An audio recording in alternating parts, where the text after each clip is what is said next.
Charles Crawford takes a look at Discovery's first secret military mission. From its launch pad at the Kennedy Space Center, the shuttle Discovery is set to blast off on the nation's first secret military mission. For the first time in 20 years, there will be a news communications blackout as military and NASA controllers talk in total secrecy by code to the 5 military crew members aboard Discovery. The reason for all the secrecy is the no longer not-so-secret Payload, an electronic eavesdropping satellite, better known as an upgraded signals intelligence surveillance satellite. Launched from the shuttle's 60-foot cargo bay in the same fashion as earlier communications satellites, the military spy satellite is expected to be boosted to a 22,300-mile orbit above the Earth and to be positioned over the equator south of the Soviet Union. At that height, the satellite will orbit once every 24 hours, thereby appearing to remain stationary over the same spot on the Earth's surface.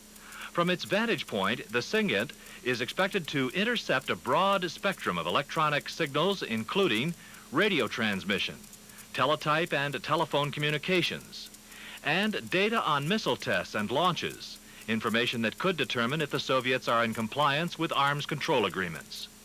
Discovery is scheduled to blast off sometime between 1:15 and 4:15 p.m. on Wednesday. The exact launch time is being kept secret in an effort to hamper Soviet efforts to track the shuttle and its military cargo. Likewise, no landing time or date has been announced, although the mission reportedly will last 4 days. The reason for canceling Wednesday's scheduled liftoff was the fear that large pieces of ice would form on the external tank as it was filled with 500,000 gallons of super cold liquid hydrogen and oxygen. With sub-freezing temperatures at the Cape for the 3rd straight night, the chances of such ice formation were sufficient to delay launch for at least 24 hours. The concern was that large chunks of ice would break off during launch and damage the heat shield tiles on the shuttle's fuselage, the same tiles that protect the space vehicle during its fiery re-entry into the Earth's atmosphere.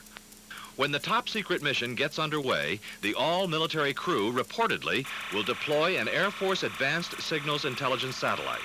The electronic spy will eavesdrop on a wide variety of communications, including between 1:15 and 4:15 p.m. Eastern Time, Thursday. The exact launch time is being kept secret in an effort to hamper. Fears have evaporated that ice formation on the shuttle might damage the heat-resistant tiles during liftoff. As you probably are aware, this is a very unusual situation for Florida, and we have not been faced with this kind of launch scenario before. We, of course, had freeze in the area, and we've had to deal with the problems of frozen water in pipes before, but we've never had to do it at the same time we were getting ready to launch a shuttle. This super-secret Defense Department mission, with a reported spy satellite aboard designed to listen in on the Soviet Union, has attracted a handful of protesters from the Florida Coalition for a Weapons Freeze.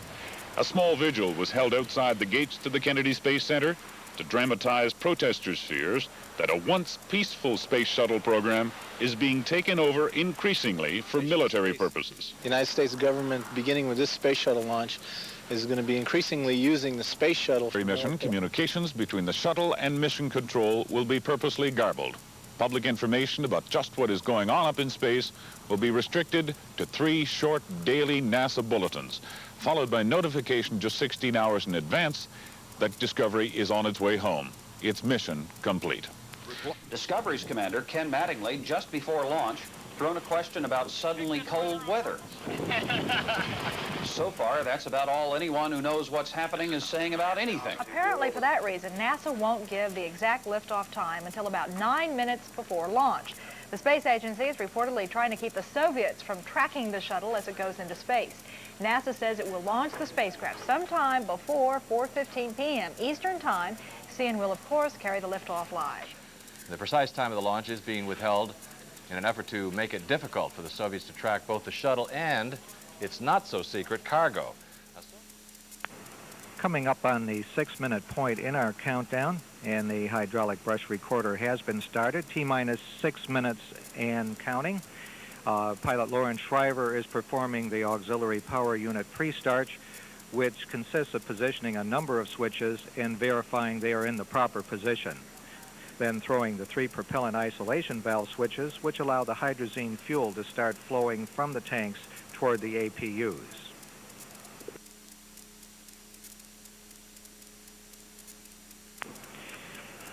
T-minus 5 minutes, 30 seconds and counting. At T-minus the T-minus 5 minute point, we will have a go for APU start. The APUs actually are power units which provide hydraulic power.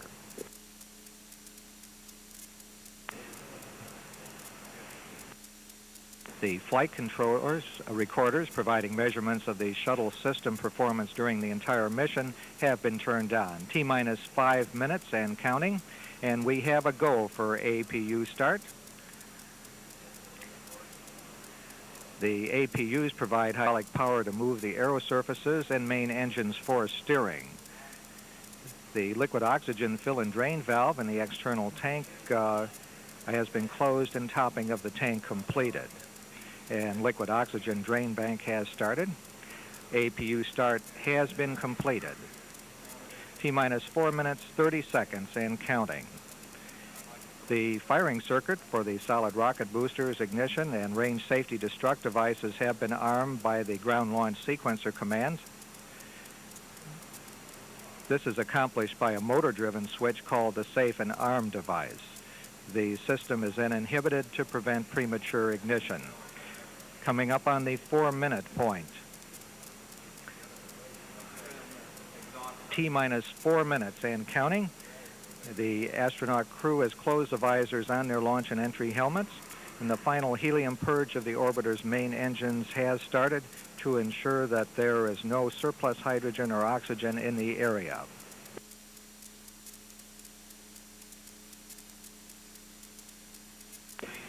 T-minus 3 minutes, 38 seconds. The elevon, speed brake, and rudders are being moved through a pre-programmed pattern to ensure that they are capable of doing their jobs during the flight. The shuttle is now on internal power also. However, the fuel cells are still sharing the electrical load with the ground support equipment for another minute.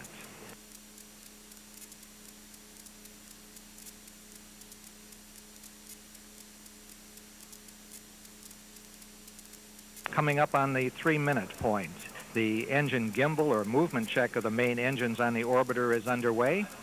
T-minus 3 minutes and counting. And the liquid oxygen valve for filling the external tank is closed and pressurization has begun. After the tank is pressurized, the hold capability is limited to 3 minutes, 36 seconds. The gaseous oxygen vent arm now being retracted. And the crew has been asked to check the caution and warning memory to ensure there's no unexpected errors. T-minus 2 minutes, 30 seconds and counting. This, of course, is the first secret mission for the United States space program. It's the 15th shuttle mission for the United States. T-minus 2 minutes, 15 seconds. The main engines have been moved to start position, and the astronauts have cleared the caution and warning memories and verified all systems normal for flight. T-minus 2 minutes and counting. That's the fuel venting top being removed. Computers will automatically verify the readiness of the main engines at the T-minus 1 minute point. The gaseous oxygen vent arm now fully up from the nose of the external tank, where it's carried away the boil off from the liquid oxygen since it's been tanked about 6 hours ago. Coming up on the 90-second point, T-minus 90 seconds and counting. The computer will automatically verify the readiness of the main engine shortly. And the liquid hydrogen tank is at flight pressure.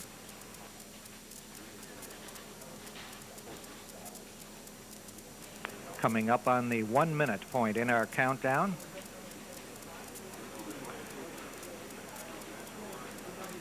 T-minus 1 minute and counting, and the firing system for the sound suppression water system has been armed. T-minus 55 seconds. The hydrogen igniters under the orbiter's engines have been armed. These devices are used to ensure that any hydrogen flowing through the engine prior to ignition does not accumulate. Just 15 seconds away from switching command of the countdown from the ground computers to the onboard computers. T-minus 31 seconds, and we're gone for auto sequence start. T-minus 25 seconds. The sequencer on the orbiter now controlling the final seconds of the countdown. The body flap and speed brake are in launch position. T-minus 10 seconds. 9, 8, 7. We have main engine start. 4, 3, 2, 1. Ignition and liftoff. Liftoff of Discovery, the first flight totally dedicated to Department of Defense mission. And it's cleared the tower. Tower clear. The vehicle now turning around to the proper azimuth to go down track on this flight.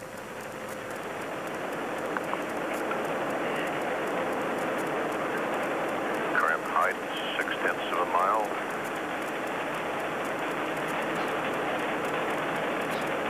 All APUs running at normal speed. Main engines all running at normal pressures. Height 2.9 nautical miles, distance 1 mile downrange.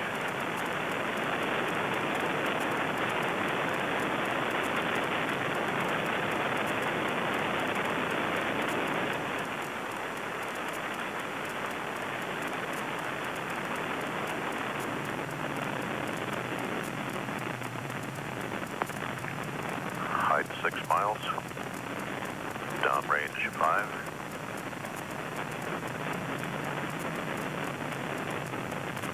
So, shuttle mission 51C delayed for more than a year in getting off this top super secret military mission. Up after passing through the maximum dynamic pressure area. Is now on its way. The first sequence you'll see here will be the solid rocket boosters separate from the vehicle. Height 12.5 miles. Downrange 12 miles.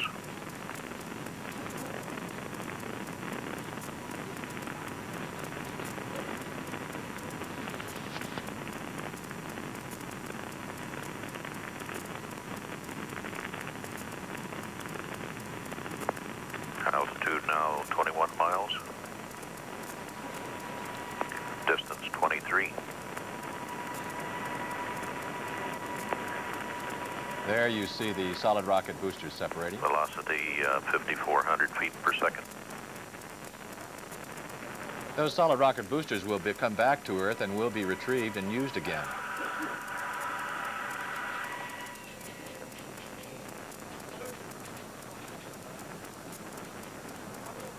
That gives you an idea of the wind at different altitudes when you get that spiraling effect. And a normal separation of the solid rocket boosters. The next sequence, if the cameras are able to track the vehicle, will be the shutdown of the main engines, called MECO.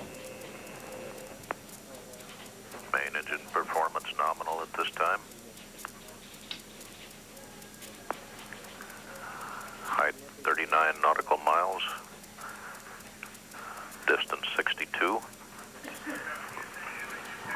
Velocity 6,500 feet per second.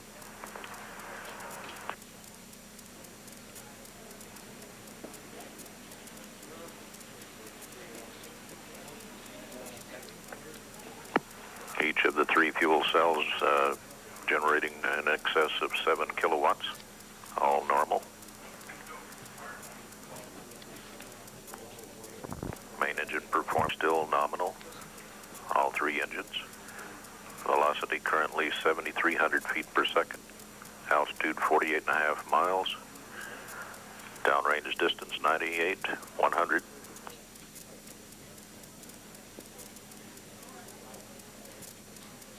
The weather has been described as near perfect for today's launch, which was, of course, kept secret until T-minus 9 minutes.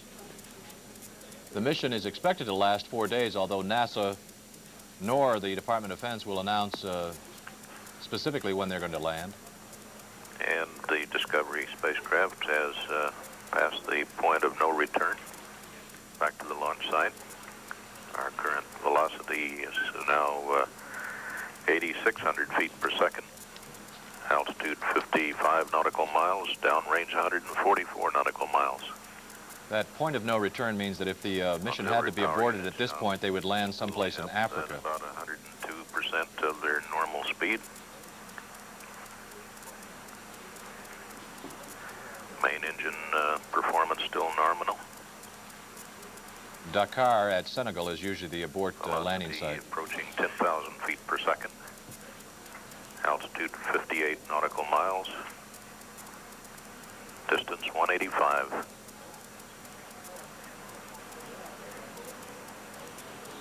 We do expect to hear 16 hours in advance of the actual landing time when this mission is to be completed.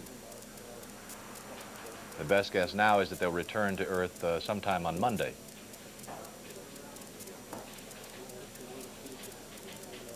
During the mission, they will reportedly deploy a super-secret eavesdropping satellite called Signal Intelligence. Discovery has now crossed over into the point where they could get into orbit in the area for so-called press to MECO, or the main engine cutoff. That satellite reportedly will be boosted to a parking orbit, 22,300 miles above the Earth. Altitude 60 nautical miles. Velocity 12,400.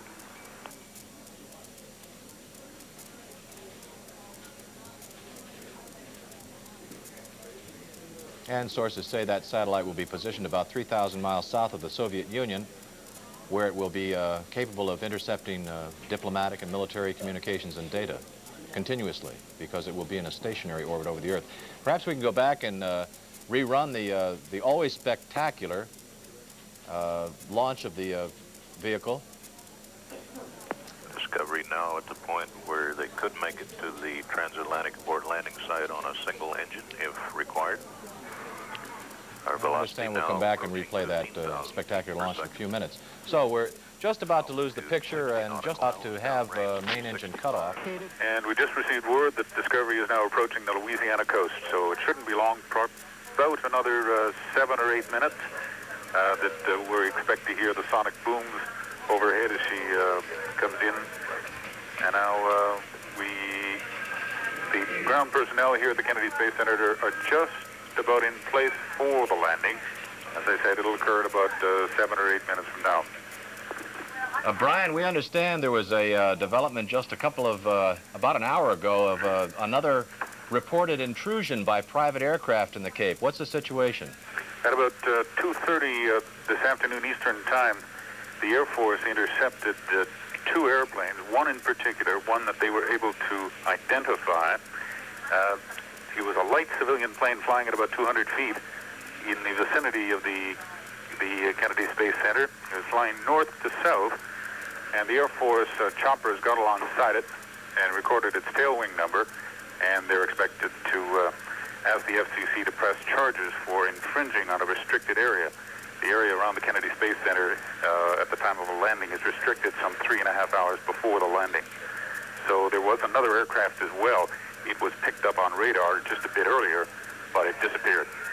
So the one that we have reported that was spotted at 7,000 feet was not identified, or apparently we don't know whether it was identified. No. To runway 15, it'll be landing to the southeast. Commander Thomas Mattingly making a left-hand turn so he has maximum visibility of the runway in sort of a teardrop configuration. Minutes away from touchdown, 81,000 feet, Mach 2.4. 2.5 times the speed of sound. About 55 miles from the runway. All orbiter systems look good.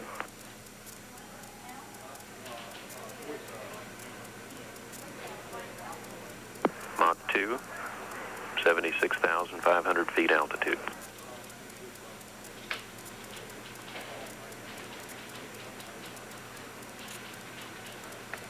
Discovery returning from just a little more than 3 full days in space on America's first top-secret military mission, where it reportedly deployed a super-sensitive electronic eavesdropping satellite that will be positioned somewhere south of the Soviet Union above the equator in an orbit where its rotation matches the rotation of the Earth, so that it will appear to be over the same spot on the globe at all times.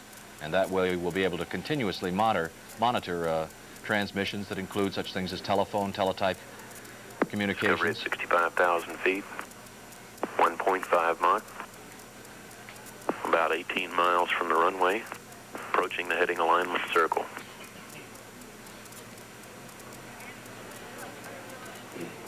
The 5-man crew aboard Discovery is all military this time. Unlike the next mission, Surface winds at 8 knots. due to go up in February the 20th, 57,000 feet. which among others will carry U.S. Senator Jake 1.1 Garn. Mach. Just Range 11 miles.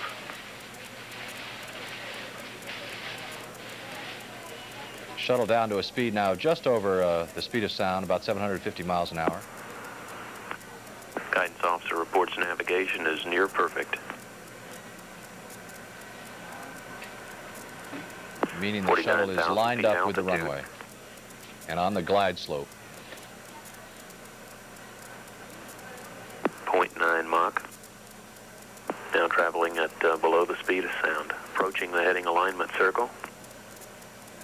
And Discovery will be beginning the sweeping left turn. Coming around to runway 15. You can see Commander Mattingly has banked the shuttle. Left bank 45 degrees now. The shuttle makes a rather steep approach. It's not a very good glider. 40,000 feet.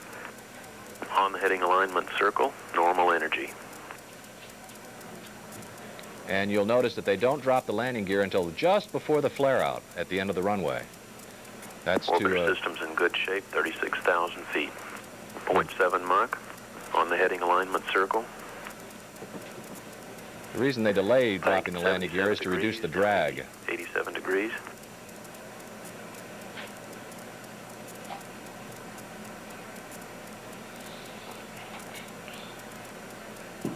Airspeed about 264 knots. Range 8 miles.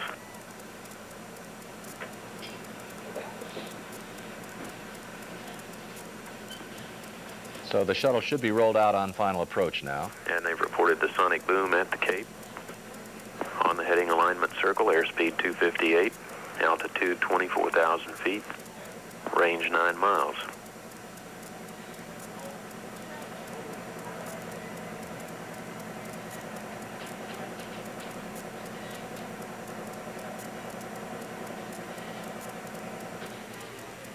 Guidance officer reports nav is perfect. This is Commander Mattingly's third shuttle flight. And Discovery lining up on final, coming around the end of the heading alignment circle. I'll take that back. Second shuttle flight, his third time in 19,000 space. feet altitude. He was, Airspeed 250 knots.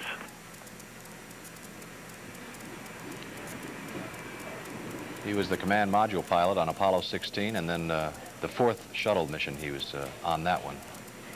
Flight dynamics officer reports looking good, rolling on to the final approach.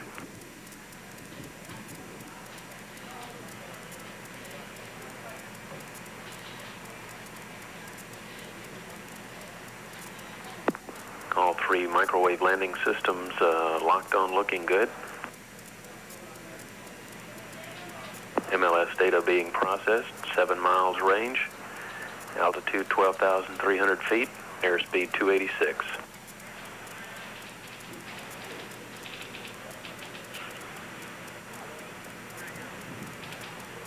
There you can get a good idea of the rather steep angle of approach on final. Discovery on glide slope, converging on centerline.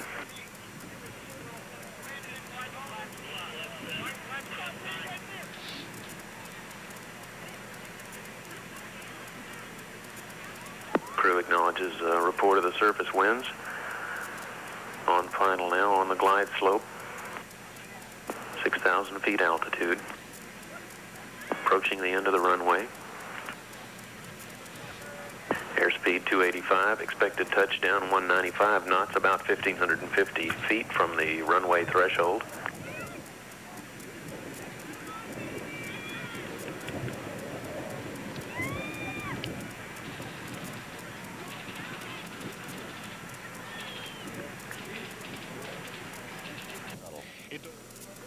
We don't expect them to hold any kind of a news conference. They'll probably just simply get in their mobile van and go back to their crew quarters. We do understand the entire crew is going back to Houston.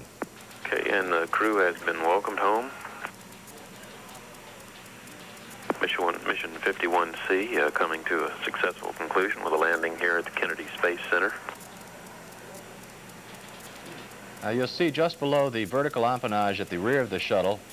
The unofficial touchdown time, 3:23 and 27 seconds. That's Central Standard Time, 3:23 p.m. and 27 seconds. Weight on the nose gear at 3:23:36. Wheel stop at 3:24 and 13 seconds. Those are unofficial times. Crew going through their normal post-landing switch changes now, configuring the spacecraft after touchdown. Convoy moving out to the area of the spacecraft.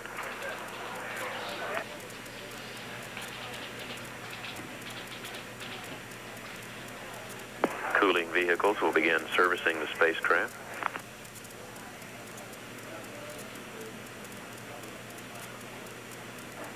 Shuttle Discovery sits on the center line of runway 15 after just a few minutes ago making a successful return from space and America's first top-secret military mission. The 5-man all-military crew is still inside the shuttle. Crews finished post-flight checks to ensure that it's safe for the crew to leave the spacecraft. The crew should be emerging from the space shuttle momentarily. Here's what the landing looked like at 23 minutes after 4 Eastern Time. Nonetheless, the common belief, which the Air Force neither confirms nor denies, is that a secret $300 million spy satellite was on top of that rocket and is now believed to be in a geosynchronous orbit south of the Soviet Union. Its aim is believed to be the interception of Soviet radio and telephone communications. Discovery touched down, the Air Force made an interception of another kind. It located and chased away one of 2 light civilian aircraft which strayed into the restricted airspace around the Kennedy landing site. An Air Force spokesman expects charges to be filed by the FAA against 1 pilot. The second aircraft left the area before authorities identified it.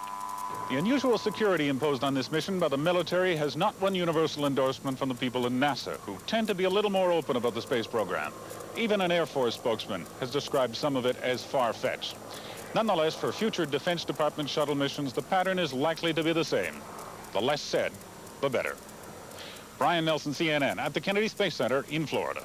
Announced that they issued a statement saying that the inertial upper stage booster rocket was deployed from the shuttle and that it successfully met its mission objectives. Now, that's the same rocket, presumably, that would boost SIGINT toward its final parking orbit, 22,300 miles above the Earth and about 3,000 miles south of the Soviet Union.